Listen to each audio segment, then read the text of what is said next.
The blade went through him before he could react, and with one clean strike, Darth Maul was already dead. Just above the waist, the Sith apprentice's body came apart in two pieces above a deep reactor shaft on the planet Naboo. There was no defense, no counterattack, and no final move. Obi-Wan Kenobi had pulled Qui-Gon Jinn's lightsaber to his hand through the Force, leapt up out of the pit Maul had kicked him into, and ended the fight in a single motion. The fight was already over, but the fall had only just begun. Even as his body dropped, something refused to let go. It was not his life, at least not yet, but rather his hatred, along with one name. That name belonged to the Jedi standing above him on the platform, the one that would follow him through every nightmare for the rest of his existence. The apprentice who eventually hit the bottom of that shaft would not be the same one who came back, because Kenobi was already burning into him before he reached it. For the rest of the galaxy, the story was over the moment the body disappeared into the dark, and the Jedi closed the report. For 1,000 years, no Sith Lord had been seen, and the first one to step out of the shadows had been put down by a Padawan in a single afternoon. Sidious would need a new apprentice, the Trade Federation would face the Senate, and Naboo would rebuild. Every detail of the duel went into the official record, and then the galaxy moved on to the next decade. A decade later, in the depths of the Clone Wars, Jedi began hunting the same red and black Zabrak warrior across the Outer Rim. The reports didn't make sense because the dead apprentice was alive, with a new lightsaber, a brother, and a goal. Every Jedi who crossed his strait asked the same question, which was how he could still be breathing. The Jedi did not have a clean answer. One of the few times the question is asked directly comes from a Jedi in the field, roughly 12 years after Naboo. Inside the icy caves of Ordo Norway, a young Pantoran Padawan named Tatsu finally puts it into words while a task force searches for Maul and his brother Savage Opress. Standing beside his master Bru Junfan and Obi-Wan Kenobi himself, Tatsu admits he still does not understand how that Sith Lord could even be alive, and he turns to Kenobi directly to confront him with the simple impossibility of it. The scene plays out in the Legends comic Sith Hunters, where the Jedi finally try to reason through the survival on the page. Master Junfan, the older Jedi at his side, admits the Order may never know exactly what happened. The Force, he tells his Padawan, has been known to work in mysterious ways, and only one consumed by the dark side, he says, would cling to life so tenaciously. The Sith have never seen death the way other beings do. They crave life above all else, wanting to control it, dominate it, and cling to it with every fiber of their being. For a Jedi like Qui-Gon Jinn, death was simply a return to the Force, something to accept rather than fight. For a Sith, death was a failure of will, with the past forgotten and only the future, meaning survival, mattering. Anything that disagreed with survival was weakness. This is what made the moment on Naboo so strange, because what happened on the way down was not healing, but something more unnatural. The deep connection to the dark side that ran through Maul did not knit his body back together, but rather kept the spark of life burning long enough for that body to be found. Healing returns a being to who they were, while preservation simply keeps the spark of life burning even as everything else falls apart. The Zabrak warrior was not made whole on the way down, but rather held in place. The dark side caught him at the moment of death and refused to let him finish dying. Hatred alone could not have done that. Pure rage might drive a Sith to keep fighting, but it cannot knit a body together when half of it is gone. Even Master Junfan admitted as much in the Sith Hunters comic, telling his Padawan that the Zabrak's rage was powerful and his knowledge of the dark side is great, while adding it was not impossible that other forces had contributed to his survival, that something else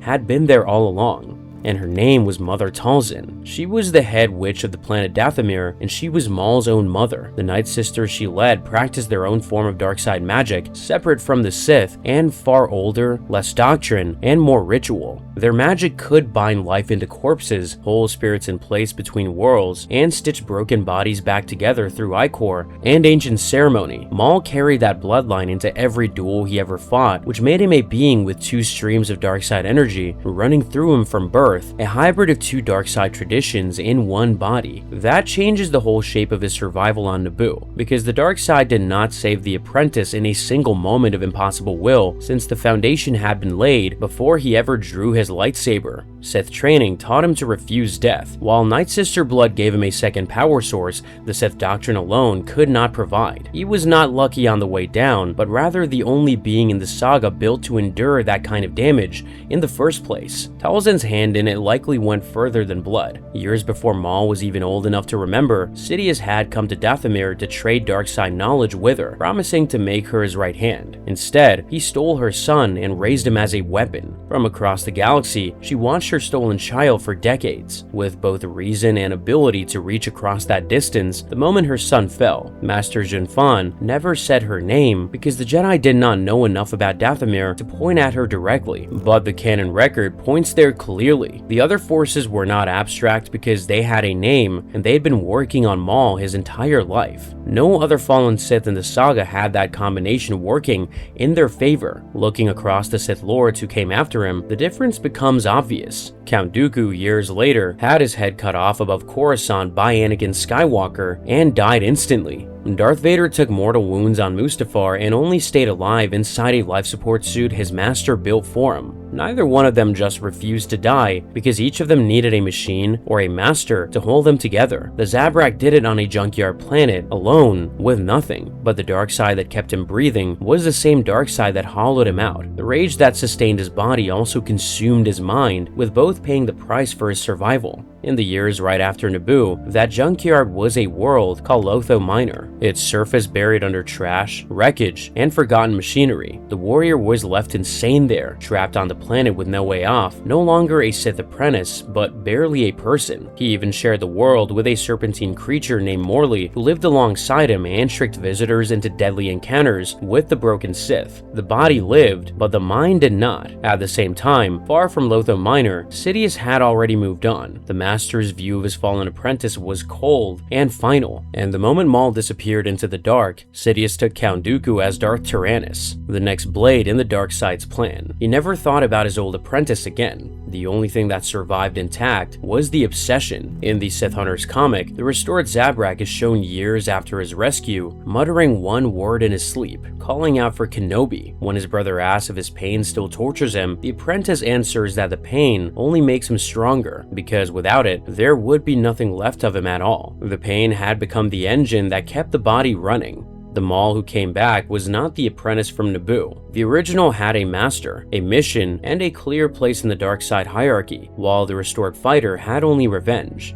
His own canon character encyclopedia entry lists his abilities with a strange phrase, noting that his desire for revenge drives his will to survive, with his own quote sitting below it. He says no one can imagine the depths he would go to in order to stay alive. Survival had become the goal itself, with nothing on the other side of it. By 20 BBY, his brother Savage Opress finally found him on Lotho Minor, while Mother Talzin restored his mind and crafted new mechanical legs through Night Sister magic, sacrificing part of her own life force in the process. From the outside, the change looked like a return to power. The apprentice had a new double-bladed lightsaber, a goal, and a growing organization, and he even built a criminal empire called the Shadow Collective, uniting the Death Watch warriors, the Hutts, the Pikes, and the Black Sun Gang. He killed Pre Vizsla, took control of Mandalore, and murdered Duchess Satine Kryze in front of Obi-Wan, just to wound the Jedi emotionally. Every move came back to the same name, and every move was haunted by the version of himself that never really climbed out of that pit. Sidious eventually noticed, and when his former weapon rose too high on Mandalore, the Sith Master came in person to put him down. The Zabrak meddled in Sidious's affairs on countless occasions, but never succeeded in obtaining the revenge he so desperately desired. Canon Clone Wars material then shows Sidious killing Savage Opress in front of his brother and defeating the Broken Warrior in a personal duel, before letting his former apprentice live, but only because a humble Maul served his plans better than a dead one. The first death on Naboo had already taken everything that mattered. The Zabrak had lost his sanity on the junkyard, his master to political ambition, his mission to time, and his role in the Sith Order to disgrace. What the dark side preserved was a body and a name, while the fallen warrior had become a weapon with no one left to wield it. The feud with Kenobi continued long past Mandalore. Years after the Clone Wars ended and the Empire rose, the former apprentice tracked Obi-Wan to Tatooine, drawn there by a young rebel named Ezra Bridger, where in the desert, the two finally met for the last time. More than 30 years after their first duel on Naboo, Naboo. The canon Skywalker: A Family at War book by Kristen Baver describes the end in 3 quick movements, with Obi-Wan, now an old hermit, cutting Maul down before the fight had really started, and then cradling the Zabrak's head in his dying moments, in a final act of compassion for the adversary who had stalked him for most of his life. Decades of survival, fueled by pure will, ancient blood, and absolute hatred, ended in a quiet death in the sand on a desert planet, with the apprentice lying in the arms of the very Jedi he had spent his life chasing. By the time he returned, the person who fell on Naboo was already gone. He did not defeat death, but simply refused to admit it had won, and the dark side took everything else as the price of that refusal. But surviving Naboo was only the start of his story. From a child on Dathomir, to the broken warrior on Lotho Minor, to the crime lord who took Mandalore, the full arc of his life is one of the most brutal in the entire saga, and the brother who pulled him out of that junkyard, who became his apprentice and died at Sidious's hand, has a story almost as savage as Maul's own. Be sure to watch them next.